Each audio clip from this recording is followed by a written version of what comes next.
Comparisons are the thief of joy. That's why we see these dumb takes on Jayson Tatum. If he comes back to the Celtics, he's going to hurt the team. What? If Jayson Tatum is going to come in, he's going to play 28 minutes. He's just coming back playing. He's going to be like the fourth option. He will help move the needle, but he's not going to help dominate and be a contributor in dominating and helping them get over that threshold. If you love real basketball breakdowns without fake narratives, make sure you're locked in and subscribed. Because what's happening in Boston right now deserves smart conversations, not clickbait. The Boston Celtics are facing one of the most fascinating situations in recent NBA history.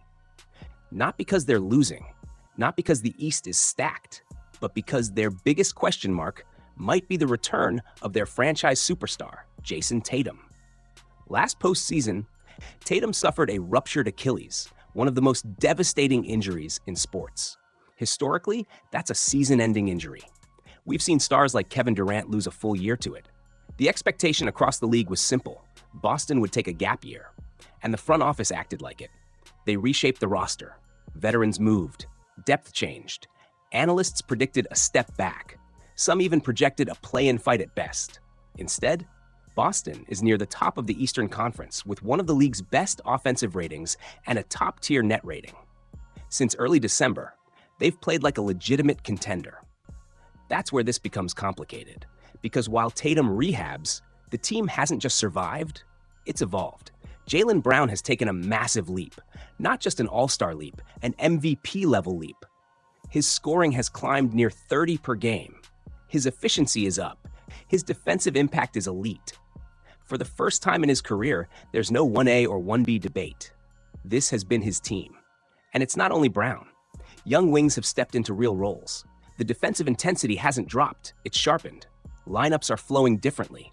Ball movement has shifted. The hierarchy feels clearer. Now here's the tension.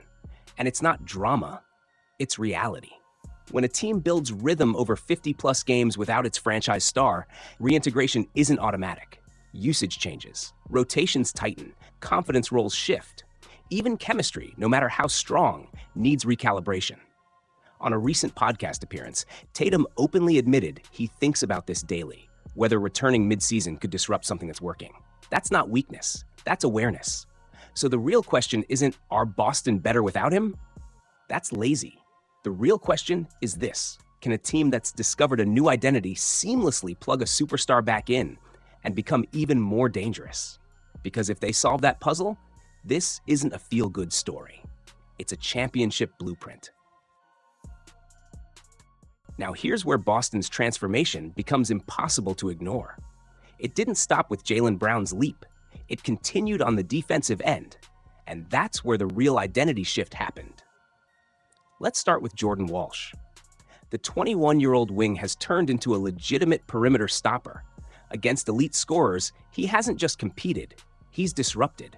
When he matched up with high-level guards and scoring forwards, opponents saw efficiency dip dramatically.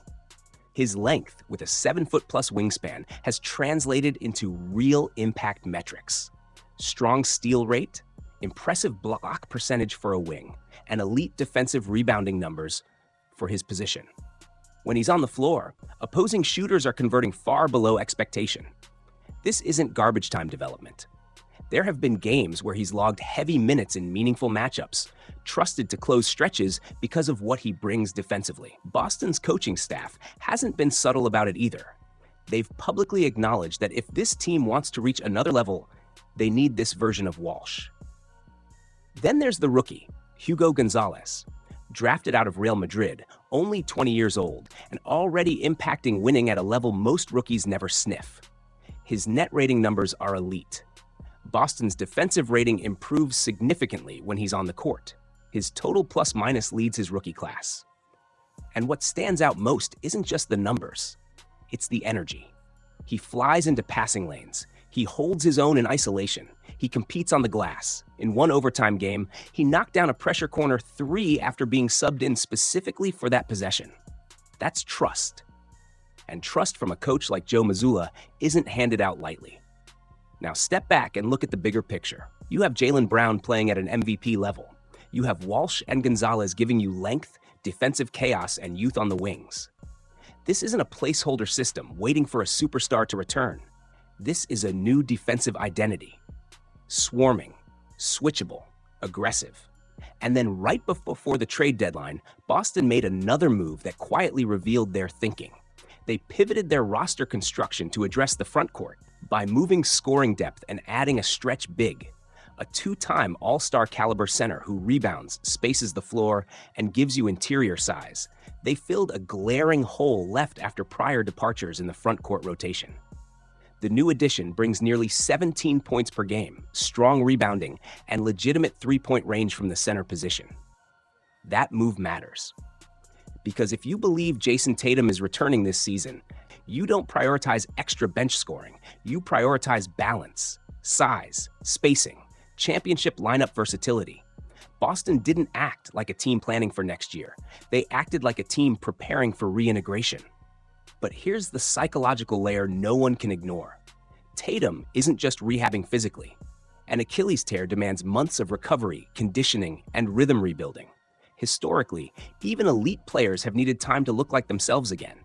That part is real. What's harder is the mental side.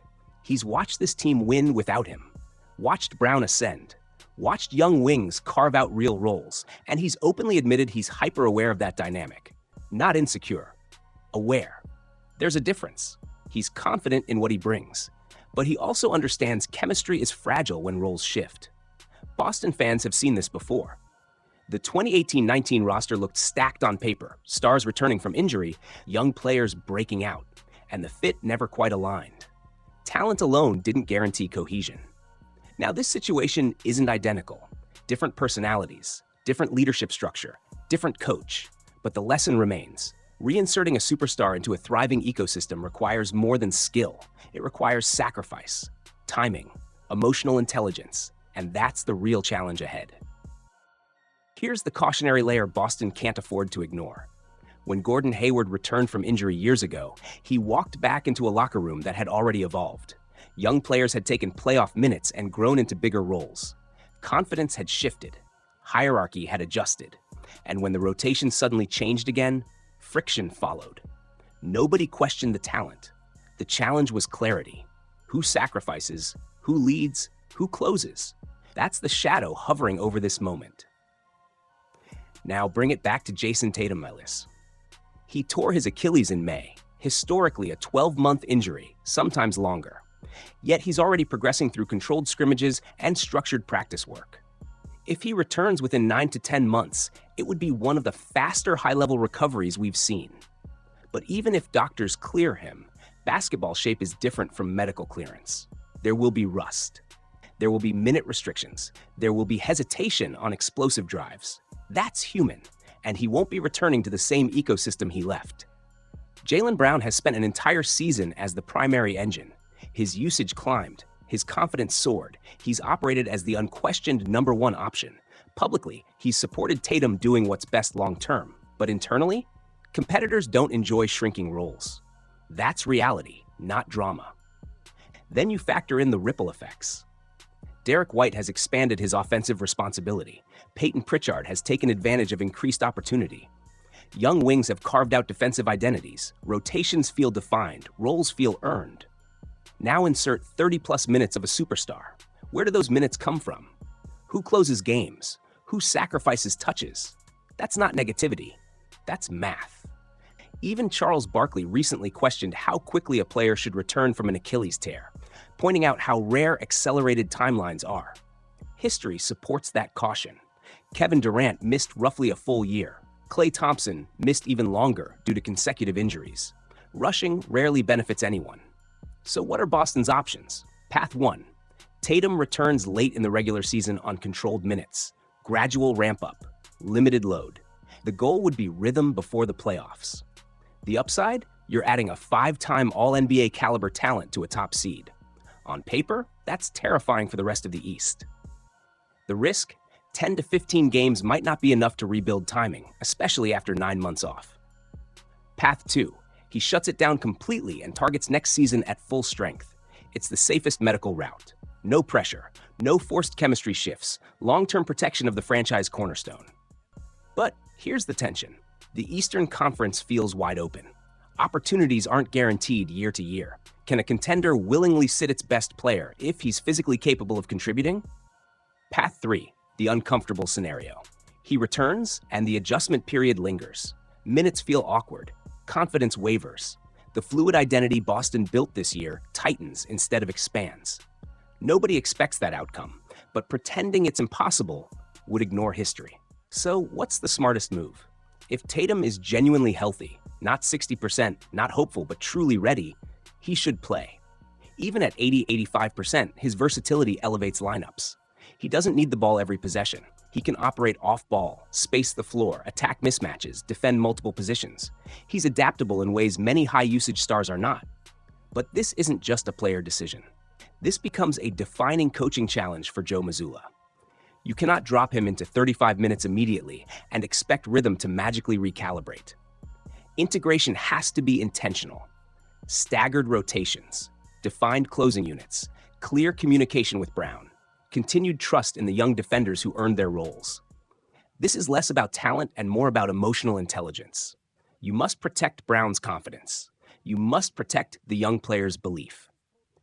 And you must reassure Tatum that impact isn't measured only in shot attempts. If handled correctly, Boston doesn't lose identity, it upgrades it.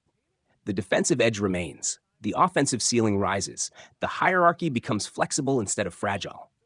If mishandled, the adjustment noise could grow louder than the basketball.